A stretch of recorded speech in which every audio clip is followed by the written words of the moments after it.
Good morning everyone. एक नया issue मेरे दिमाग में आया था और इसके पीछे एक छोटे से वजह थी जहाँ से मेरे दिमाग में आई ये बात। और ये जो था इशू क्या था कि दुनिया इंडिया के आप कह लीजिए दुनिया के सबसे पुराने गेम है ना, उसके अलावा सबसे बड़े गेम और वह गेम जिसमें कि इंडिया की हाल के वर्षों में परफॉर्मेंस जो है वो बहुत तेज़ी से ऊंचाई की तरफ जा रही है इंटरनेशनल स्टेज पर। तो इस गेम के चीफ कोच साहब जो हैं उन्होंने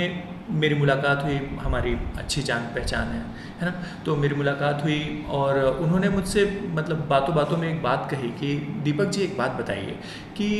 हम कैसे अपने खिलाड़ियों को इंट्रिंजिक मोटिवेशन सिखा सकते हैं, है ना। कैसे अपने खिलाड़ियों को इंट्रिंजिक मोटिवेशन मतलब आंतरिक, कैसे उनको उनके भीतर से कैसे मोटिवेशन बाहर ला सकते हैं, है ना। What can be a very basic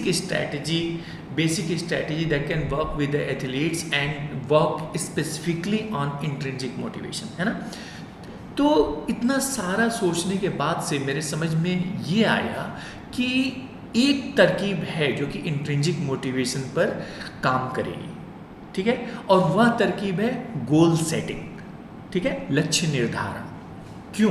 क्योंकि जब हम देखते हैं लक्ष्य निर्धारण, जब हम गोल सेटिंग के बारे में सोचते हैं, जब हम गोल सेटिंग के बारे में सोचते हैं तो गोल्स एक्चुअली जो हमारे लक्ष्य होते हैं ना, लक्ष्य हमारे जो हैं वो हमारे लिए अपने आप एक मोटिवेटर का काम करते हैं, अपने आप एक मोटिवेटर का काम करते हैं। अगर हमने कोई लक्ष्य निर्धारित किया और वो लक्ष्य पा लिया तो क्या होता है कि हमें उससे खुद मोटिवेशन मिलती है, वो हमें खुद पुश करता है अगले गोल की तरफ। आपने जनरल लाइफ में आप ये एग्जाम्पल देख सकते हैं कि किसी ने छोटा लक्ष्य निर्धारित किया, वह लक्ष्य पा लिया, उसके बाद उस बंदे को मतलब और थोड़ी मेहनत की, उसके बाद उसका मेहनत करने में मन लगने लगा, फिर वो अगले गोल की तरफ, और ऐसे लोग कभी रुकते नहीं हैं। तो ये जनरल लाइफ हो या एथलेटिक्स या मतलब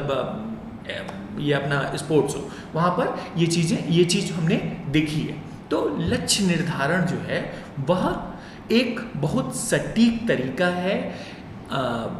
इंट्रिंजिक मोटिवेशन को बढ़ाने का, ठीक है। अब कैसे, ठीक है। तो लक्ष्य निर्धारण जो है वह लक्ष्य निर्धारण होना कैसे चाहिए, गोल सेटिंग होनी कैसे चाहिए। गोल सेटिंग हमको इस तरीके से गोल सेटिंग करनी है कि हम जो है अपने गोल्स को, अपने जो सारे गोल्स हैं उन गोल्स को शॉर्ट टर्म गोल और लॉन्ग टर्म गोल में डिवाइड करें, short term goal and long term goals में अपने गोल्स को डिवाइड करें। यहाँ पर क्या होगा कि जो आपका लंबा गोल है, जो आपका दूर का गोल है, जो आपका सबसे बड़ा गोल है, वह आपका लॉन्ग टर्म गोल होगा। हो सकता है कि आप 3-4 साल के अंदर कहीं पहुँचना चाहते हैं, जैसे हम कहते हैं कि हम अगले ओलंपिक साइकिल की बात कर रहे हैं, ये हमारा लॉन्ग टर्म गोल है कि हम अगले ओलंपिक में जो है ये हमारी परफॉर्मेंस आएगी एक खिलाड़ी की, ठीक है। अब ये हमारा लॉन्ग टर्म गोल हो गया। लॉन्ग टर्म गोल को फिर हमें शॉर्ट टर्म गोल्स में डिवाइड करना है, ठीक है। लॉन्ग टर्म गोल को हमें शॉर्ट टर्म गोल्स में डिवाइड करना है। ये लॉन्ग टर्म गोल जो है ये शॉर्ट टर्म गोल्स में डिवाइड होगा। तो जब हम ये कहते हैं कि कोई हमारा खिलाड़ी जो है वह ओलंपिक में बहुत अच्छी परफॉर्मेंस करेगा, ओलंपिक में उसकी मेडल परफॉर्मेंस आएगी, तो मेडल परफॉर्मेंस के लिए, ओलंपिक में मेडल परफॉर्मेंस के लिए क्या जो है वह ज़रूरी चीज़ें हैं, ठीक है। तो हम उसको ब्रेक डाउन करते हैं कि हमारा खिलाड़ी जब ओलंपिक में, अगर हम किसी खिलाड़ी से उम्मीद कर रहे हैं कि वो ओलंपिक लेवल पे बहुत अच्छा परफॉर्मेंस करेगा, तो इसका मतलब है कि यह जो हमारा खिलाड़ी है वह वर्ल्ड चैंपियनशिप्स में अच्छी परफॉर्म करेगा कंटिन्यूसली। जो लगातार हर साल वर्ल्ड चैंपियनशिप्स होती हैं, उन वर्ल्ड चैंपियनशिप्स में हर साल इसकी अच्छी परफॉर्मेंस आएगी, ठीक है। उसके अलावा एशियन गेम्स में इसकी अच्छी परफॉर्मेंस आएगी, एशियन गेम्स में मेडल विनिंग परफॉर्मेंस होगी, कॉमनवेल्थ गेम में इसकी मेडल विनिंग परफॉर्मेंस होगी, और इन सबसे नीचे आकर के जो है नेशनल गेम्स में, हमारे जो नेशनल गेम्स हैं, इन नेशनल गेम्स में इसकी अच्छी परफॉर्मेंस होगी, ठीक है। तो ये मतलब ये हो सकता है कि एशियन गेम आपका 3 साल के 4 साल के बाद है, तो एशियन गेम इस ड्यूरेशन में 3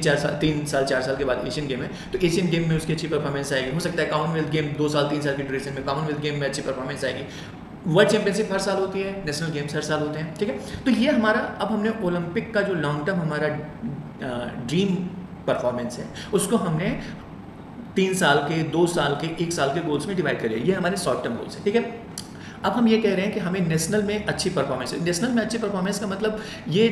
ये एक तो ये बात है कि वह बच्चा जो है वो गोल्ड मेडलिस्ट होगा, हर साल जो है नेशनल गेम्स में गोल्ड मेडलिस्ट होगा, एक बात। लेकिन क्या गोल्ड मेडलिस्ट होने से ही नहीं चलेगा, वह हर साल अपनी जो परफॉर्मेंस है उसमें इम्प्रूवमेंट करेगा। हर साल अपनी परफॉर्मेंस में नेशनल गेम्स की वर्ल्ड चैंपियनशिप की जो परफॉर्मेंस है उसमें हर साल इंप्रूवमेंट करेगा, ठीक है, हर साल इंप्रूवमेंट करेगा। हो सकता है नेशनल रिकॉर्ड क्रिएट करेगा अगर हम ओलंपिक में मेडल की बात कर रहे हैं तो, ठीक है। अच्छा, तो ये हमारा हर साल का गोल, मतलब 5 साल के गोल को हमने 4 साल, 3 साल, 2 साल, 1 साल में डिवाइड कर दिया, ठीक है। ये शॉर्ट टर्म गोल हो गए। अब इन शॉर्ट टर्म गोल्स को और शॉर्ट टर्म गोल्स में डिवाइड करते हैं कि नेशनल लेवल पर मेडल विनिंग परफॉर्मेंस और उसके बाद से अपनी इम्प्रूवमेंट में, परफॉर्मेंस में इम्प्रूवमेंट के लिए और क्या क्या चाहिए, और क्या क्या चाहिए। तो और क्या क्या चाहिए, जैसे हम ये कह सकते हैं कि हम जो अपनी बेसिक एबिलिटीज़ हैं, एथलीट की जो बेसिक एबिलिटीज़ हैं, जैसे एक्सप्लोसिव पावर है उसकी, ठीक है, उसका जो बॉडी कंपोजिशन है, उसका जो एनर्जी अवेलेबिलिटी है, उसकी जो मेंटल स्टेटस है, ठीक है, ये सारी चीज़ें जो हैं वह चीज़ों को हम मतलब 1 साल के अंदर ये गोल्स कर सकते हैं कि 1 साल के अंदर। अब 1 साल के अंदर मतलब ये हो गया ना कि मैं ये जो बातें कह रहा हूँ, ये बातें जो है वो महीनों में आ गई कि एथलीट जो है वो महीनों के अंदर, मतलब हो सकता है कि वह जो एक्सप्लोसिव पावर है 6 मंथ्स में एक्सप्लोसिव पावर, आपकी जो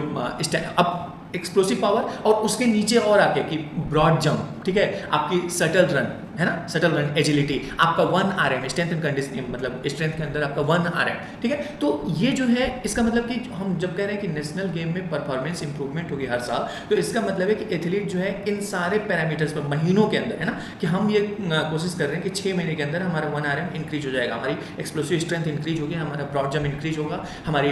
सटल रन इंक्रीज होगी, हमारा योयो टेस्ट जो बहुत पॉपुलर हो रहा है, योयो टेस्ट, ये सारे जो मतलब पैरामीटर्स हैं वो इंक्रीज होंगे, ठीक है। उसके नीचे और आके हम, मैंने कहा बॉडी कंपोजिशन, तो हम जो है काम करते हैं जब आप एथलेटिक्स के अंदर, जब आप एथलेटिक्स के अंदर होते हो तो आपको ये पता होता है कि एक बॉडी कंपोजिशन होता है जो कि हर गेम के लिए ना अलग अलग टाइप का बॉडी कंपोजिशन है, और बॉडी कंपोजिशन बहुत इंपॉर्टेंट रोल प्ले करता है कि आपकी बॉडी में फैट मास कितना है, मसल मास कितना है, आपकी BMI बॉडी मास इंडेक्स क्या हाल है, ठीक है। तो ये सारे जो हैं अब हम उसके नीचे मतलब 6 महीने के नीचे आ रहे हैं कि 6 महीने के नीचे हम BMI, हम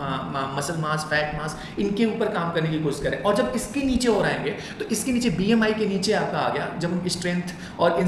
सब के जो इनको पैरामीटर्स को आप तोड़ने की कोशिश करेंगे तो आप ये देखेंगे कि BMI मतलब वेट है ना, वेट कंट्रोल, जो कि अगेन एक इश्यू रहा है, वेट कंट्रोल, ठीक है। तो वेट, ठीक है, उसके बाद से फिर हम स्ट्रेंथ की बात करते हैं, बाकी चीज़ों की बात करते हैं, vitamin D, iron, vitamin D की डिफिशियंसी, आयरन की डिफिशियंसी, ठीक है, मेंटल स्टेटस के अंदर और छोटी से छोटी चीज़ें, मतलब बहुत एक्चुअली क्या है ना कि जब हम बात करते हैं, जब हम ये कहते हैं कि एक गेम में अच्छी परफॉर्मेंस के लिए क्या अटेंशन, तो अटेंशन का मतलब ये नहीं होता है, केवल ये नहीं होता है कि आप किसी चीज़ को जो है मतलब एक चीज़ के ऊपर फोकस किए रहें काफ़ी समय तक तो आपका अटेंशन बहुत अच्छा है। हमें अटेंशन के डिफरेंट एस्पेक्ट्स की ज़रूरत है। अटेंशन की, जैसे हम हॉकी की बात करते हैं ना, तो आप देखोगे कि अटेंशन को जो है वह डिवाइड किया गया है कई एस्पेक्ट्स में, तो आपको ट्रेनिंग करनी होगी उन डिफरेंट एस्पेक्ट्स की, जहाँ पर आप एक स्टिमुलस, एक चीज़ के ऊपर फोकस कर सकते हो, 2 चीज़ों के ऊपर अलग अलग फोकस कर सकते हो, 2 से ज़्यादा चीज़ों पर अलग अलग फोकस कर सकते हो, 2 से ज़्यादा चीज़ों पर एक साथ फोकस कर सकते हो, है ना। तो ये सारी चीज़ें हम टीम गेम्स और दूसरे गेम्स की बात करते हैं, तो वहाँ पर ये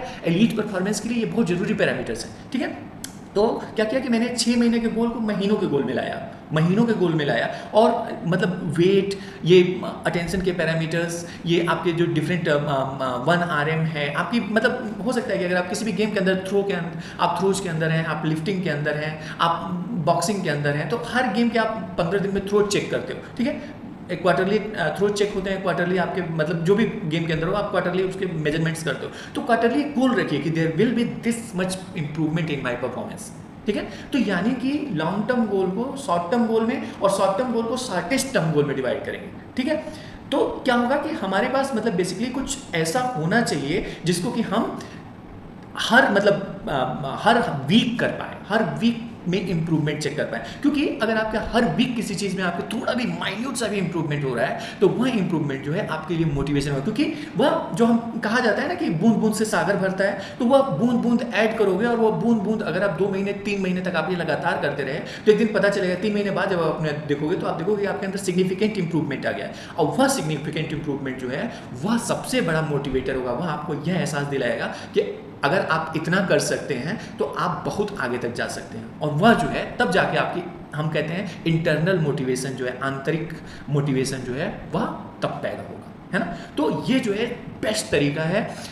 इंटरनल मोटिवेशन पैदा करने का। और मैं जो है अगली बार इसका एक और मतलब रूल है, उस रूल के बारे में बात करूंगा। तब तक आप लोग इसके बारे में ट्राई करिए, इसको कोशिश करिए, और आपके जो क्वेश्चंस होते हैं आप मुझसे पूछिए, और आपके क्वेश्चंस से ही मुझे जो है यह एनर्जी मिलती है। जैसे मैंने कहा कि ये सारी थिंकिंग जो है वहीं से शुरू हुई, क्योंकि किसी ने मुझसे क्वेश्चन पूछा और मैं जो है उसके बारे में सोचने लगा। तो आप अगर मुझसे क्वेरीज करेंगे तो मैं और ज़्यादा उन चीज़ों को जो है रिलेट करूंगा अपने जो सारे मेरे एक्सपीरियंसेस हैं, और मैं जो है हो सकता है कि और दूसरी बहुत अच्छी स्ट्रैटेजी जो है वो लेकर के आपके सामने आऊँ किसी बहुत इंपॉर्टेंट इशू पर। So thank you very much, see you soon, bye bye.